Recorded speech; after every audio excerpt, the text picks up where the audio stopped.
Brandon Johnson.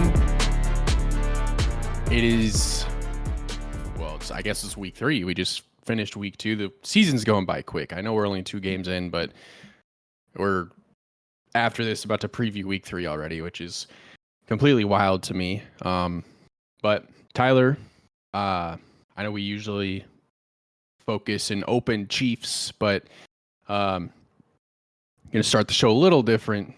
Just talk some Tua Tagovailoa. So for those of you that don't know, I'm sure most of you do know, Thursday, the Dolphins hosted the Bills.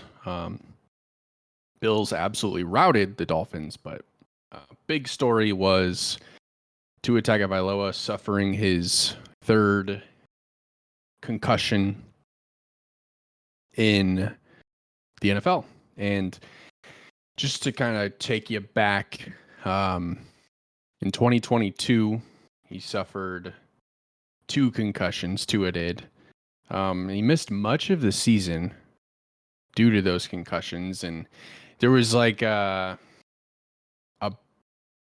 he had his first head injury early 2022, then cleared concussion protocol, came back, and then took a hard hit and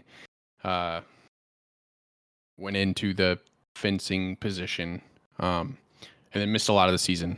But after that incident, there was a lot of talk about Tua should retire, should he not retire. I was kind of in the camp of like, dude, just a matter of time before this happens. But comes back in 2023, is free of injury, has a great season, gets rewarded this offseason with a contract extension, and you feel like, okay, Tua's past the concussion issues. Then you fast forward to week 2 against the Bills.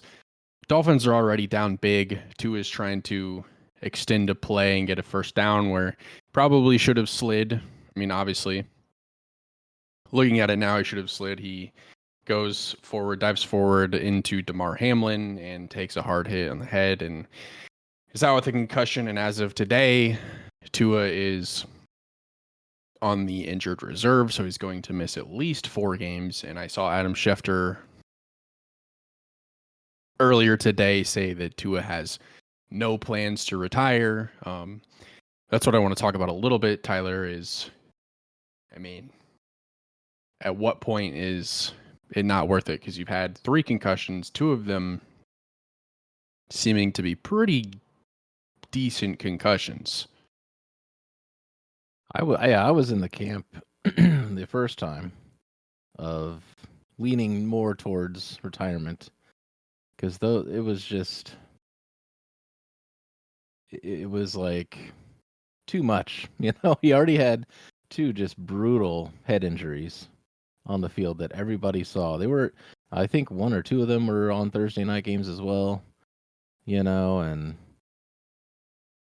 seeing his head just bang off the turf and like the way his body tensed up, you just had never seen that before, which made it even more brutal. And then it just happened in the same season. You're like, man, it's not worth it, And then they give him the extension, and he's back. And then it's very strange the way that he didn't just go down, because he had the first down this Thursday, a few days ago, and man, that's such a bad choice to make. Yeah. Because there was all this talk about like him learning jujitsu and all this and like protecting himself. He's going to go down, and they were getting beat. He had to kind of put the team on his back. The game was, he needed to do that maybe. The game, they were down 21 points already. It was, I think it happened. It was like the 3rd quarter, like 7 minutes left. Yeah. But you're like, man, you had the first down. Like, you don't need to do that. And then just the move that he made to put himself in that position was also really bad. Just terrible choices all around. So, with that being said, yeah, especially at this point, he's not, on our team, that we root for, but I think I'd have the same opinion of like, man, you can't, risk your life, to head injuries. Like we've seen so many examples of what happens to football players, who have multiple hits and they're not the same person after their career's over. And it might already be over. We don't really know a whole lot about the brain and all this. So, Yeah. you know what I'm saying? That might already be too late. Like in a few years or 5 or 10, like it might already be too late. And it's like, why, gamble with that? Yeah. Yeah. So I was reading a little bit about like his contracts. Like I said, he signed a pretty big extension over the offseason, and Spot Track, which is really the authority on sports contracts, says while a full recovery is the only real focus here in response to questions regarding Tua's contract.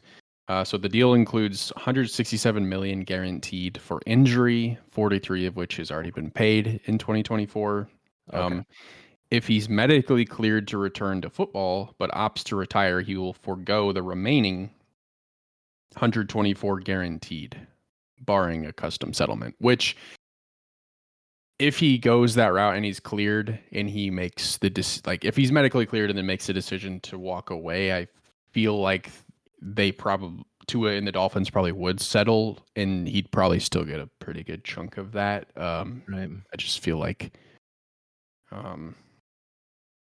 I don't know much about the Dolphins organization, but I just feel like that would be something that they would do for him if that I were mean, to happen.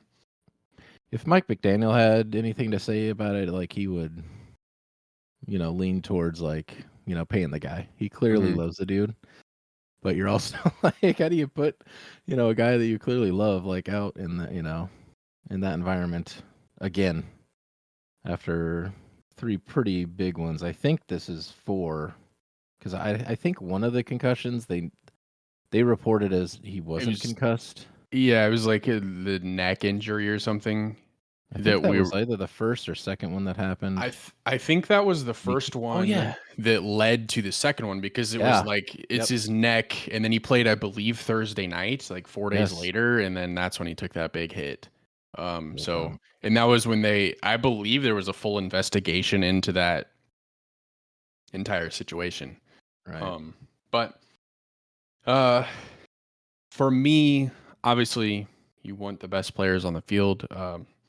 The one positive, personally for me, is Skylar Thompson, who's from Kansas City, went to Fort Osage High School, graduated a couple years after me. I literally have never talked to the guy in my life, but went to Fort Osage, went to K-State, and now he's getting an opportunity for at least the next 4 games, maybe more, to have a starting position in the NFL. He has a little bit of experience back in 2022 when Tua was going through this before. He actually played in the playoffs against the Bills in the wild card game and almost led the Dolphins to a little bit of a comeback. So excited to see what Skylar Thompson can accomplish with the time that he's given here. But I am ready to move on to the Chiefs, and it was ugly. There was really not a lot of positives about this Chiefs game, if I'm being honest, but 2-0 is 2-0, and Baltimore got upset by the Raiders. Cincinnati's 0-2, so Baltimore's 0-2, and going into this season, those were kind of 3 of the maybe 4 or 5 teams that we felt like these are Super Bowl contending teams, and now you have 2 of them that are 0-2. 0-2 is hard to come back from.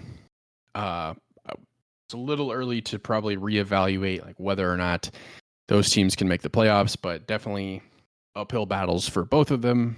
But all positives for the Chiefs. If for whatever reason Cincinnati and Baltimore do get into 1 seed contention, the Chiefs already have the head-to-head locked up against them should they finish with the same record as one of them.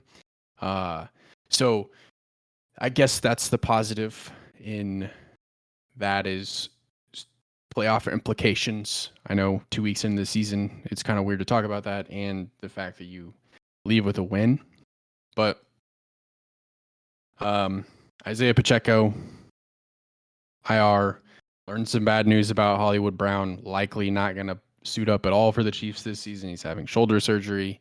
Isaiah Pacheco has a fibula Yes. fracture, so he's Fracture, yep. out. He's out 6 to 8 weeks likely. But Chiefs brought back old friend today, Kareem Hunt, to kind of fill that void a little bit for the Chiefs, while Clyde Edwards-Helaire is still on the non-football injury list for some PTSD he's dealing with, and he'll work with Samaje Perine, and Carson Steele will get a lot of the reps as well. So, and if you remember, Kareem Hunt unceremoniously got kicked off the Chiefs about 6 years ago. He had that issue back home in Ohio, but he completely lied to the Chiefs, and they let him go for that. But I think they're willing to obviously look past that now and bring him in and give him an opportunity. Lied to Clark Hunt's face. Yep. So, not cool, bro. Mm-hmm. But I mean, looking at the facts, you said it. 2 games in a row came down to a foot. Isaiah Likely's toe being out of bounds in week 1, and then Harrison Butker getting the job done for the Chiefs to seal the deal. But a lot of interesting things happened in this game. Number one, Patrick Mahomes was probably his worst self this week. 2 interceptions from Patrick Mahomes, probably should have been 3. Only 151 yards. He did throw 2 touchdowns. But now I say all that, I'm not even remotely worried about Patrick Mahomes because we see the resume, but not an inspiring effort. No, not by a long shot, but I think it's more just Lou Anarumo has figured out something with. I don't think it's more just Mahomes, but the Chiefs' offense. He just knows how to defend them. Now, his players still have to execute. Yeah. You know? And I think their game plan was, we're going to make you run the football. Which. And Pacheco, that's what's so depressing with Pacheco, man. He was so good. Yeah, he had a great game. He was smashing them, these huge runs. He averaged 10-yard plays. Yeah, he averaged just under 5 yards a carry. So right. He was moving the ball. And most importantly, he was my RB1 in fantasy football. So my fantasy team will now suffer. But yeah, let's get into that real quick. That situation is interesting to me. CEH, he'll be out for another 2 weeks. So we won't see him for at least 2 games. The Kareem Hunt of it all, I mean, I don't know. He'll be on the practice squad, but how long will it take him to get up to speed? Will we even see him play? You know what I mean? I don't think it's unreasonable that he has some reps. Well, he does have the Chargers. He knows, because he knows the system. He knows the offense, so he has a leg up there already. I just don't know what kind of game shape he's in. Yeah. Like, he hasn't played for like a year or something like that, and I don't know. Yeah, game shape is different. So yeah, there is plenty of time, because Pacheco, you said like 6 to 8 weeks. I think that's best case scenario. I've heard 12 weeks is a possibility, depending on what the ligaments look like. And I know I don't want to be doctor here, but yeah, and the Chiefs, I mean, they've kind of always been pretty cautious with injuries. Like, he might be ready in 8 weeks, but will he be back in 10 weeks? And in what capacity will he be as well? Typically, they don't need him to come back. They're usually very fortunate. They're like, next man up, and we don't need you. Will you take your time? We can win these next couple games, and we'll get you back fully, healthy. So they've been very fortunate with the injuries like that. But yeah, so I don't know. So what do you think? Like, is it gonna be Samaje Perine first, and then Carson Steele? Or are we gonna see a split of those two? So I think it's going to be. I saw a stat today that Samaje P. Ryan's been doing a lot of the heavy lifting on third down. Like Right. 72 or 75% of third downs, he's out there. Like He's the best pass Isaiah, catcher, yeah. Isaiah Pacheco's not even out there for those downs. So I'm Right. almost wondering if they're going to give Carson Steele an opportunity to be the lead back. That'd be awesome. Which would be good for him. He's impressed. I know he had a fumble the other day, but like the Chiefs did what the Chiefs do, and they're like, "Hey, we're gonna give you Go back. another opportunity immediately." I mean, they've done that time and time again. I remember when Kareem Hunt fumbled in Game 1 Yeah. of the 2018 season. They were like, Right. "You remember Eric Bieniemy's like, don't worry about it. We're about to feed you. We're about to feed Yeah. you." So, like, that's just what they do. Well, they believe in their guys, and that fills them with confidence, and they play better. That's Yep. good coaching. So, where were we on the game? I kind of sidetracked us. So, you were saying, Mahomes and we're not too concerned with the 3 interception or almost 3. He had 2. The first interception was he was screened by his own lineman, of the linebacker who did intercept that, who was spying him. He didn't see that guy at all. Like I watched it live on the replay. He had 2, linemen on his right who was completely blocking that guy. So Mahomes never even saw that dude. So that's like, it is what it is. The other one, kind of maybe a forced throw, or maybe just kind of underthrown to Cam Taylor-Britt. So, which was a freaking great catch. One-handed grab. Yeah, That was awesome. Good catch. If I was a Bengals fan, I'd be extra mad because when your players make those types of like highlight reels and you lose the game, well, it's not the same, it sucks. Yeah, you're not supposed to lose the game when you win the turnover battle the way that they did. God. Like, Yeah. honestly, everything that happened in that game, like, I think 31 other teams would have lost that football game. But that's just something that the Right. Chiefs do where they're like, okay, we've made mistakes, but we know how to come back from those mistakes. We have enough time to recover from those mistakes, and that's what we're going to do. I mean, there's a reason they've won 3 Super Bowls in the last 5 years. Yeah. So, but another kind of standout issue is we have a left tackle dilemma. Kingsley Suamataia, rookie left tackle, game and a half in, has already been benched.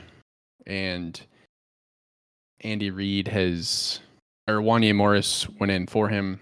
And Andy Reid has said they're going to look at the tape and see who's going to start moving forward. But I personally think that they should keep Kingsley Suamataia in just for the sake of, like, dude, it's your second game and pretty decent defensive line in Cincinnati. So, and I think he'll probably have an easier time. I don't know the personnel that well in Atlanta, but I think he'll have a little bit of an easier time. So for me, it's like, hey, that game was bad.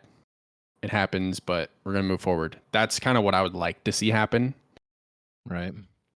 Yeah, I'm not sure what they'll do.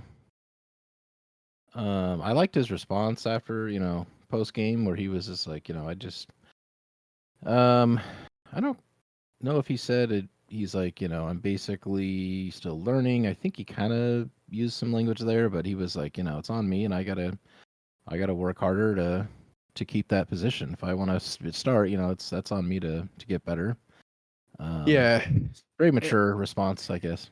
And I think you have to look at it that way, and that's why I would like to see. Now, I supported the Chiefs' decision in pulling him the other day because I'm like, you got to get him out of there. He's getting destroyed, and it's only going to get worse. But I think you can't pull the plug on a guy 6 quarters into a season when you named him starter pretty early in training camp. Right.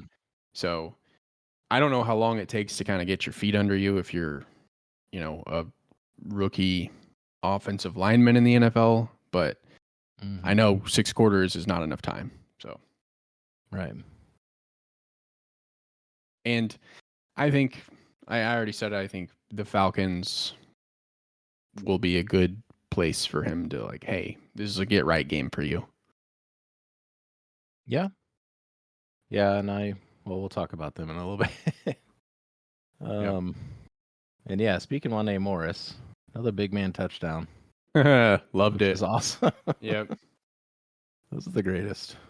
It's so funny that he got left wide open too, because like, oh, that guy hasn't been out here at all today. He's an eligible receiver. We should probably cover that guy. Like, He's on right? the right side, yeah. How often do you see that? Where they're like, Yeah. random guy is in here. Didn't they have didn't Dontari Poe catch a few touchdowns back in the I think day? he also threw on it, didn't he? Yeah, I Or think was that so. somebody else? Yeah, I'm just I like, if definitely remember him random catching one. if random guy that's not typically out there is out there and they're deemed eligible, I don't know. You should probably Especially when cover Andy that Reid guy. is the coach. Yep. Yes. Should never forget that play. Yeah. But hey, like I said, not a lot of positives. The Chiefs just, I think, like to have Chiefs Kingdom stressed out for the entirety of a game. And at the end, they're like, I'm just kidding. I will say, I don't like to be armchair coach, but I was a little uncertain of like the game plan when they were getting Harrison Butker in position to kick the game-winning field goal. Like they kept doing just running plays where it was like, Oh, okay, here's a yard and a half, here's 2 yards. So I don't know. Obviously, it doesn't matter because we know that Harrison Butker is the best. So you trust him. He's kicked game-winning field goals in much bigger situations. So obviously trust him to get the job done in a week 2 matchup. Yeah, that was like a 51, I think, to win it. But Also, yeah, there were. Go ahead. The 68-yard attempt that they were gonna do. Right. They should have just gone for it, honestly. Yeah. Because Let's give it a shot. like Break the record. they ended up punting, but Cincinnati sent a guy back to return it. Like, yeah, might as well have just seen what happened. Is like if he misses a 68-yard field goal, you're like, what? Okay, so the record's 65, 67 yards, maybe. Yeah. So it's not like, wow, how did he miss a 68-yarder? So I would have liked to see it, but probably good they didn't. Right. Yeah, there were. We'll just keep it negative here. There were still red zone struggles, but honestly, both teams really kind of struggled. Which is again like these two teams, man. They just hate each other. Yeah. Oh my gosh. And obviously, the Bengals hate the Chiefs way more, but yeah, they always just. It's something else I'd like to dig into on a different episode, but how every team gives the Chiefs their best game, and it just makes the Chiefs even better. It makes them the best. It continues to make them the best team in the league, you know? Yeah. No, it's literally their Super Bowl. Right. But yeah, Jamar Chase, big personal foul at the end of the game, said something to the ref. I think Jamar Chase felt like Trent McDuffie was doing a hip drop tackle, which is illegal now. That's not what was happening at all. No, but I rewatched it. Jamar Chase didn't like it, and instead of just not liking it and moving on with his life, he got a personal foul. So, yeah, and the ref gave him 3 chances. He kind of looked at him the first time, and he went to go pick up the ball. He turned around and told Jamar, like, okay, I got it. And he turned back around, picked up the ball, and he was still John. That's when he threw the flag. Dude had 3 chances, and Burrow's like trying to yank him back to the huddle, and he said way too much. He took it too far, and they said abusive language. Can't be doing that. Yeah, but, and just man, I think just an overall frustrating day for Jamar Chase. Anyway, 4 catches for 35 yards. This was really a tight end game for Yes. the Bengals, and I'm wondering if that's going to be kind of more of what they do this season. Is Mike Gesicki had 91 yards. He was kind of carving up the Chiefs. Crazy. And that dude looks And about as athletic as I do when he's running around. It's like his like upper and bottom half are like out of sync. Like when yeah, he runs, like he looks like he's not an athletic guy, and that he's just carving up the Chiefs. I don't know. He's very lanky. He's like 9 feet tall or something. But I'm hmm just like, how is this guy like so good? I don't know. He just looked very funny, running around out there. yeah. But yeah, let's look ahead a little bit to next week's matchup, Sunday Night Football. Chiefs Falcons, I believe. Yeah, in Atlanta. Falcons just came off of a win. Kirk Cousins overcame the primetime Man, woes that he's had for his entire career. Now, Tyler, you said last week 100% chance that the Chiefs win this football game, I was and sweating a little. yeah, I know you were sweating. I was ready to roast you today Right. if it didn't I go was that ready way. to take it. But I put it out there. I'd like to know your your pulse on this game. I feel again really good.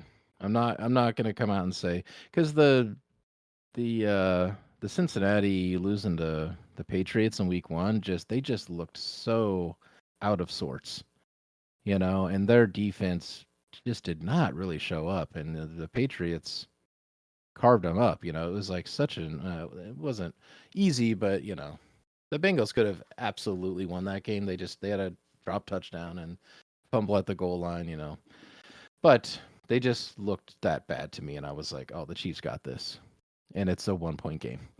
Okay, so of course the Chiefs do that to me, but anyway, no, I do. I feel pretty good about. I watched last night's game, the Manning cast as always, and it was good. It was right down to the wire.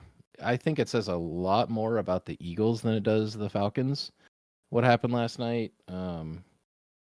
We could talk. We had to do a whole nother episode on that game, quite honestly. But um, I mean, yeah, it's scary. Bijan is probably my most feared player for this Sunday.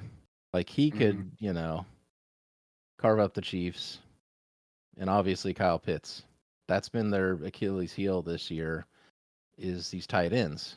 Now, Yeah. if they take that kind of blueprint and use it like everybody else has, then it might be a close game. But again, I don't really see the Chiefs going in there. The way Kirk Cousins has played, I think he is still kind of hurt as well.